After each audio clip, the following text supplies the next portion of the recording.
재개발, 재건축 관련해서 준비해 주셨다고 들었습니다. 이 시간 여러분들 함께 집중해 보시면 좋겠네요. 대표님 전해 주시죠. 네, 재개발, 재건축이 굉장히 활발하게 이슈가 되고 있고 이제 모르시는 분들이 없을 거예요. 그러니까 그럴 수밖에 없는 게 뭐냐면 우리가 이번 정권에서 사실 첫 취임을 할 때 향후 5년 동안 250만 호 주택 공급을 하겠다라고 했어요. 그중에 수도권만 130만 호 이상, 최대 150만 호 공급을 할 건데 그럼 빈 땅이 있어야 되잖아요. 근데 실제로 보시면 빈 땅이 없죠. 그럼 어떻게 해야 되죠? 기존에 지어져 있는 뭐 오래된 아파트라든지 뭐 주택이라든지 이런 빈지들을 만들어서 그러니까 허물어서 거기에 새로 아파트를 지어야 되는 상황이거든요. 그렇게 공급을 해야 되다 보니까 첫 번째로 재개발, 재건축을 활성화하는 정책들이 계속 나오고 있는 거고요. 기존 방식으로 하면 시간이 15년, 뭐 20년까지 걸리죠. 그러다 보니까 기간을 단축하기 위한 여러 가지 방안들, 이런 패스트 트랙들이 나오고 있는 거다라고 볼 수가 있는 거고요.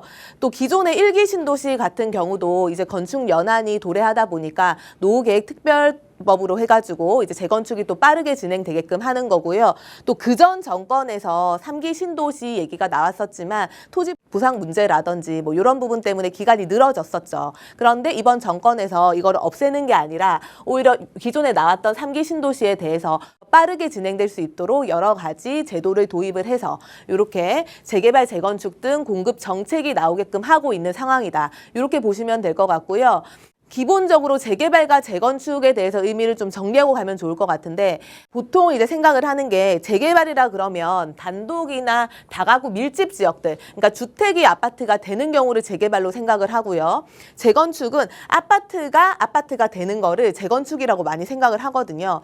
그런데 예를 들어 가지고 방배동에 단독 다가구가 밀집되어 있는 뭐 5구역 이런 데들이 방배 재개발이라고 하지 않고 방배 재건축 단지라고 얘기를 합니다. 그러니까 왜 그러냐면 이게 단순히 그 집이 뭐 아파트였다가 아파트가 되고 빌라였다가 아파트가 되는 걸로 나누는 게 아니고요. 그 주변 환경, 기반 시설이 열악한데 이게 깨끗하게 바뀌는 거는 재개발이라고 하는 거고 방배동처럼 집 자체는 뭔가 노후화가 돼 있는데 주변의 여건, 기반 시설은 깨끗한 상태에서 이제 집만 새 아파트로 바뀌는 거 이런 것들을 재건축이라고 표현을 하거든요. 방배동 같은 경우는 기반 시설이 잘 돼 있죠. 노후 주택 단지만 있었죠. 이게 아파트가 되다 보니까 방배 재건축이라고 일단 표현을 하는 거고요. 그렇게 재개발, 재건축을 좀 나눠보면 될 것 같고 특히나 재개발이 요즘에 종류가 또 워낙 많아요. 그렇죠? 민간 재개발부터 뭐 공공 재개발까지 사실은 이름도 뭐 다양하게 나오다 보니까 많이 헷갈려 하시는 분들이 많은데 기본적으로 공공 같은 경우는 공공 재개발, 뭐 공공 재건축이 있고요. 또 공공 도심 복합 사업이라 그래서 3080 도심 공공 복합 사업이 있습니다. 이런 재개발이 있는데요. 이런 거 같은 경우는 말 그대로 공공이라는 단어가 들어가잖아요. 그러다 보니까 뭐 LH나 SH에서 이렇게 공동사업자로 진행을 하는 부분들이 있는 거고요. 이게 장단점이 있기는 한데 개인 사유재산에 대해서 재개발을 하는 거다 보니까 이런 공공이 진행할 때는 사유재산을 침해한다라는 느낌이 있는 거예요. 뭐 권리산정 기준일부터 현금 청산 부분들까지. 그러다 보니까 이제 다시 바뀌어서 나오는 것들이 민간 재개발로 요새 활발하게 이루어지고 있는 현장들이 더 많은 거고요. 그중에서 신속통합기획, 뭐 모아타운, 역세권 활성화 사업들이 최근에 활발하게 이루어지고 있죠. 신속통합 같은 경우는 모아타운이랑 비슷한데 차이점이 있다면 모아타운 같은 경우는 재개발지에 블록들이 뭐 4개, 5개 이런 식으로 나눠져 있어요. 이런 각각의 블록들이 하나씩으로 하면은 자율주택 정비사업 혹은 가로주택 정비사업 혹은 소규모 재건축, 소규모 재개발 사업이라고 표현을 하는데 이런 일련의 하나하나의 블럭들이 단체로 모아서 재개발이 된다 그래서 모아주택인 거고요. 반면에 신속통합 같은 경우는 이렇게 블록들이 나눠져서 합쳐진 게 아니고요. 기존의 재개발 방식처럼 하나의 큰 덩어리로 재개발을 하는 겁니다. 그런데 대신에 신속하고 통합을 해서 빠르게 진행을 한다 그래서 신속통합 기획인 거고요.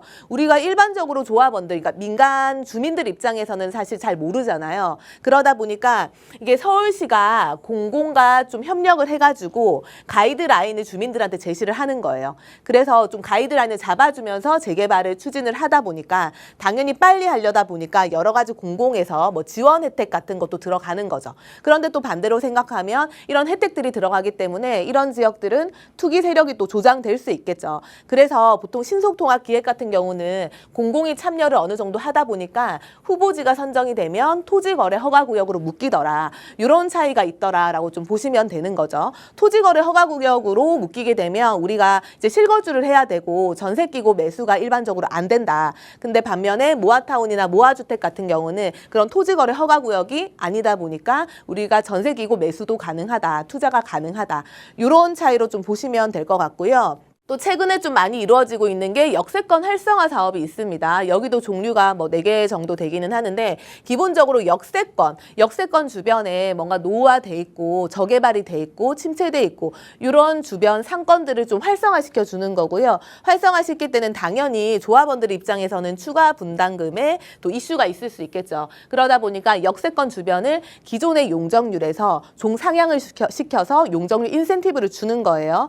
증가된 용적률 인센티브 중에서 50%만큼은 또 기부 체납을 받는 거고요. 나머지 50% 정도는 민간한테 분양을 해서 수익을 창출해서 조합원들한테 좀 사업성이 좋게끔 돌려주는 시스템이다라고 보시면 되고 역세권 활성화 사업이기 때문에 역세권 근방에서 이제 350m 이내 안에 들어가야지 역세권 활성화가 가능하다. 이렇게 좀 보시면 될 것 같고요.